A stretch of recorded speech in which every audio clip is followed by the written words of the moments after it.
Selamat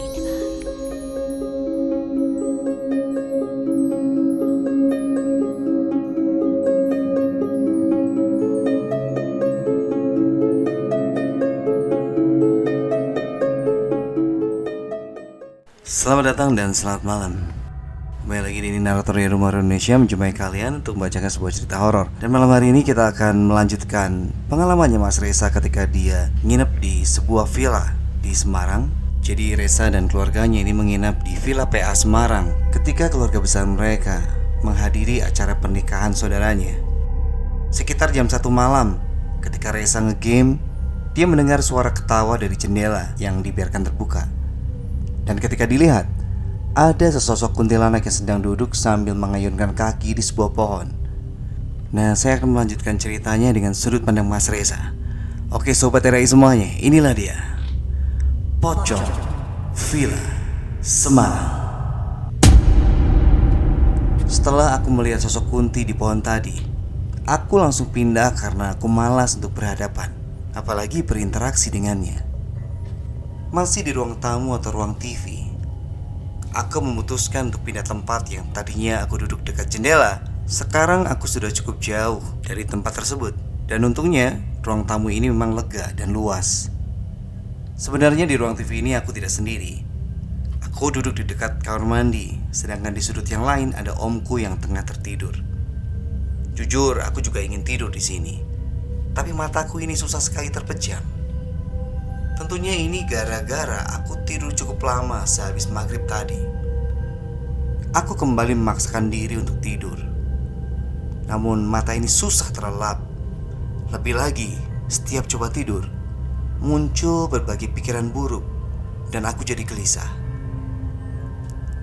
Ketika terpejam, aku terbayang-bayang kalau aku sampai tidur, maka akan terjadi hal yang buruk dengan keluargaku. Bayangan seperti firasat akan muncul orang-orang jahat yang akan masuk dan memberondong keluargaku dengan senjata api, sampai kami semua tidak akan selamat, muncul di benakku begitu saja. Aku berpikir kalau aku ingin keluargaku selamat, maka aku harus begadang dan berjaga-jaga sampai pagi.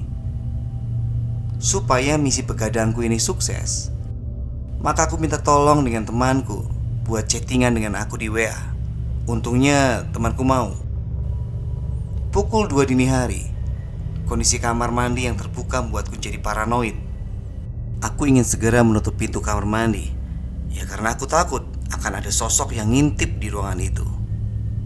Dengan hati-hati aku menutup pintu kamar mandi itu. Setelah menutup pintu itu, aku kembali rebahan di sofa. Oh iya, di ruangan ini ada sofa besar dan sofa kecil. Yang besar di dekat TV dan yang kecil di dekat dapur. Aku rebahan di sofa yang dekat TV sambil terus chattingan lewat HP dengan temanku. Di tengah aktivitas chatting, sesaat aku mendengar seperti ada yang buka pintu kamar mandi. Aku tidak tahu siapa, tapi yang pasti sih, feelingku bilang ini bukan saudaraku. Apalagi kulihat omku masih ada di sudut ruangan. Ya sudah, aku beranikan diri untuk mengeceknya. Aku merasakan hawa yang berbeda dan bulu kuduku merinding. Aku berjalan dengan pelan karena memang lokasinya tidak jauh. Sepertinya ada sosok yang ada di dekat pintu kamar mandi tersebut. Aku sih memang menduga ini bukan manusia, apalagi saudaraku, karena bentuknya sudah begitu familiar. Setelah makin dekat, akhirnya aku temukan jawabannya. Sesosok pocong dengan kain kafan lusuh berdiri di dekat pintu itu. Sosok pocong itu tetap sama dengan pocong kebanyakan, yaitu tangannya tersembunyi di dalam kain kafan. Namun anehnya, bagaimana dia bisa membuka pintu tanpa menggunakan tangannya? Sudahlah. Buat apa juga aku mikirin cara pocong buka pintu. Melihat pemandangan ganjil itu, aku kembali ke sofa di dekat TV dengan langkah pelan. Aku takut kalau pocong itu nyamperin, apalagi tiba-tiba muncul di depanku. Setibanya di sofa, aku berusaha keras untuk merem. Dan syukurlah akhirnya aku pun tertidur. Keesokan harinya aku menemui nenek dan bertanya, "Nek, Resa semalam melihat kuntilanak di luar jendela, dekat pohon yang itu, kataku sambil menunjuk keluar villa. Dan bukan itu aja, Nek. Pintu kamar mandi yang tadinya Resa udah tutup kebuka sendiri. Padahal jelas-jelas gak ada angin. Dan aku yakin, Nek, kalau itu bukan saudara-saudara kita. Memang Resa gak terlalu memperhatikan sih detail sosoknya, tapi Resa yakin udah lihat pocong buka pintu semalam. Menurut penjelasan nenekku, villa ini emang ada penghuni yang tak kasat mata. Karena villa ini udah dibiarin lama tidak terurus dan relatif baru dirawat dan ditempati sekarang. Lebih lanjut, nenekku berkata bahwa bangunan di depan kolam renang itu adalah bangunan yang tidak dihuni dan tidak dibersihkan oleh pemilik villa. Alhasil, karena lama gak terpakai, tempat ini dijadikan hunian makhluk gaib yang tidak suka ketika ada manusia beraktivitas di sekitarnya. Oke, itulah akhir dari cerita kita.